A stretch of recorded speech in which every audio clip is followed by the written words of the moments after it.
नमस्कार, मेरा नाम अनुष्का श्रोत्रिया है और आज मैं और मेरा समूह आपके सामने एक गतिविधि प्रस्तुत करने जा रहे हैं जिसका शीर्षक है संस्कृत में विज्ञान। भारतीय धर्म संस्कृति अपने आप में विज्ञान है। संस्कृत का शब्द अध्यात्म, आत्मा प्लस अध्ययन, जिसे भीतर की यात्रा के संबंधित अध्ययन कहा गया है। विज्ञान बाहर की ओर है। वैज्ञानिक इसे विरोधी बताने में देर नहीं करते। वैज्ञानिक इसे अंधविश्वास कहते हैं। हमारे आध्यात्मिक क्षेत्र में मान्यताएं धार्मिक कर्मकांड से जोड़ दी गई है, जिससे मनुष्य स्वस्थ, प्रफुल्लित, संतुलित और प्रसन्न रहे, और इसे भारतीय संस्कृति कहा गया है। जैसे पीपल को दैवीय वृक्ष माना गया है।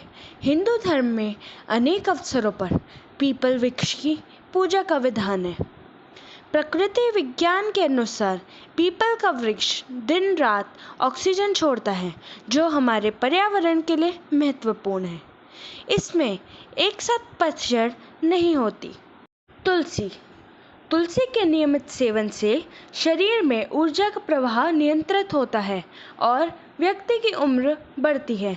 तुलसी के पौधे में एंटीबैक्टीरियल, एंटीफंगल व एंटीबायोटिक गुण होते हैं, जो संक्रमण से लड़ने में शरीर को सक्षम बनाते हैं। Theory of relativity. Einstein theory of relativity का मतलब है किसी भी वस्तु या प्राणी की गतिविधि को किसी अन्य वस्तु या प्राणी के सापेक्ष या दृष्टि से देखना। यह थ्योरी ऑफ रिलेटिविटी हमारे ही अध्यात्म में 25,000 साल पहले भगवान महावीर ने स्यादवाद के नाम से दी थी। न्यूटन का तीसरा नियम यानी क्रिया प्रतिक्रिया का नियम। प्रत्येक क्रिया की उसके बराबर तथा उसके विरुद्ध दिशा में प्रतिक्रिया होती है। यह हमारे ग्रंथ भगवद गीता में 5300 साल पहले श्री कृष्ण ने कहा कि जैसा कर्म करोगे वैसा ही फल मिलेगा। सूर्य नमस्कार के पीछे वैज्ञानिक कारण। सूर्य अनादिकाल से पृथ्वी पर आध्यात्मिकता और जीवन शक्ति दोनों का स्रोत रहा है। इसका महत्व मय, मिस्र, इश्टेक, तिब्बती और भारतीय सभ्यताओं से पता लगाया जा सकता है। अध्यात्म के अलावा सूर्य की प्रमुखता के पीछे एक तार्किक कारण भी है। वैज्ञानिक रूप से सूर्य ऊष्मा और सूर्य प्रकाश के रूप में पृथ्वी पर ऊर्जा प्रदान करता है, जिसके बिना यहाँ जीवन नहीं चल सकता। मुख्य रूप से यह आपके भीतर अनुशासन का संचार करता है। हर सुबह सूर्य नमस्कार के लिए समय समर्पित करना सुनिश्चित करता है कि आपके पास एक निर्धारित कार्यक्रम है जिसे बदला नहीं जा सकता। यह आपके जीवन में व्याप्त अत्यधिक गतिशीलता के बावजूद अधिक स्थिरता लाता है। 10 मिनट का सूर्य नमस्कार 139 कैलोरीज जलाने में तब्दील होता है, जो कि 10 मिनट तक तैरने के बाद भी आपके द्वारा कैलोरीज जलाए जाने वाले से अधिक है। अंत में सूर्य नमस्कार को कई मनोवैज्ञानिक लाभों के लिए भी जाना जाता है। शारीरिक व्यायाम का स्मृति प्रतिधारण, चिंता पर एक स्पष्ट प्रभाव पड़ता है और यहाँ तक कि अनिद्रा से लड़ने में भी मदद करता है। कान छिदवाने के फायदे। एक्यूप्रेशर एक्सपर्ट के मुताबिक कान के निचले हिस्से पर मास्टर सेंसोरियल और मास्टर सेरिब्रल नाम के 2 ईयर लोब्स होते हैं। इस हिस्से के छिदने पर बहरापन दूर हो जाता है। कान छिदवाने से आँखों की रोशनी भी तेज़ होती है। कान के निचले हिस्से में एक पॉइंट होता है जो आँखों की नसों से गुजरता है। जब कान के इस पॉइंट को छिदवाते हैं तो इससे आँखों की रोशनी तेज़ होने में मदद मिलती है। कान छिदने से तनाव भी कम होता है और लकवा जैसी गंभीर बीमारियां होने का खतरा भी काफ़ी कम हो जाता है। कान के निचले हिस्से में मौजूद पॉइंट हमारे मस्तिष्क से जुड़ा हुआ होता है।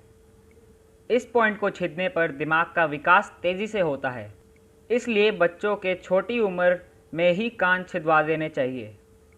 कान छिदवाने से पाचन क्रिया भी दुरुस्त रहती है और ऐसा भी माना जाता है कि कान छिदने पर शरीर के सुन्न पड़ने और पैरालिसिस जैसे गंभीर बीमारियों से बचाव होता है। हम नमस्ते क्यों करते हैं? नमस्कार करना हमारी संस्कृति का प्रतीक है। हिंदुस्तानियों की पहचान बना नमस्कार केवल एक परंपरा ही नहीं, बल्कि इसके कई भौतिक और वैज्ञानिक फायदे हैं। नमस्कार का अर्थ होता है सभी मनुष्यों के हृदय में एक दैवीय चेतना और प्रकाश। नमस्कार शब्द की उत्पत्ति संस्कृत के नमस् शब्द से हुई है, जिसका अर्थ होता है एक आत्मा का दूसरी आत्मा से आभार प्रकट करना। मनोवैज्ञानिक तरीका: जब इंसान को बहुत गुस्सा आए तो उसे तुरंत लोगों को नमस्कार कर देना चाहिए, क्योंकि नमस्कार करने पर आपके दोनों हाथ जुड़ जाते हैं तो आप गुस्सा नहीं कर पाते हैं और आपको यूं देखकर सामने वाले का भी गुस्सा शांत हो जाता है।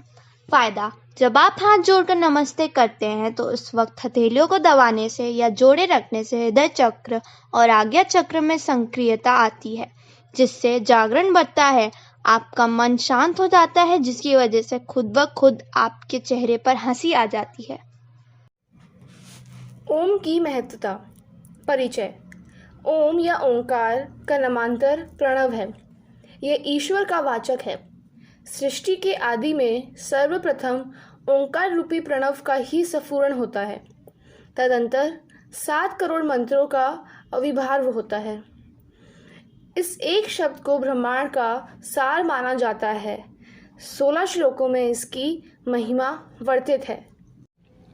ओम अलग अलग लिपि में भी लिखा जाता है।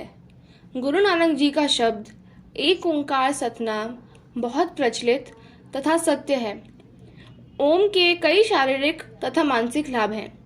पद्मासन में बैठकर इसका जप करने से मन को शांति तथा एकाग्रता की प्राप्ति होती है। वैज्ञानिकों और ज्योतिषियों का मानना है कि ओम का पाठ करने से दांत, नाक, जीभ सबका उपयोग होता है, जो सेहत के लिए काफ़ी फायदेमंद है।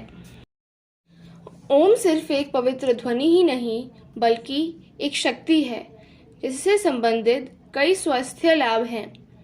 ओम का उच्चारण करने से मन चुस्त रहता है और शरीर में ऊर्जा बनी रहती है। इसलिए एक स्वस्थ शरीर और एक आध्यात्मिक मन के लिए हम सबको ओम का पाठ करना चाहिए। विज्ञान के साथ भारतीय संस्कृति को अपनाएं और अपने जीवन को सफल, सबल, बलशाली बनाएं और जीवन में आनंदित व प्रसन्न रहें। हमारी गतिविधि देखने के लिए धन्यवाद।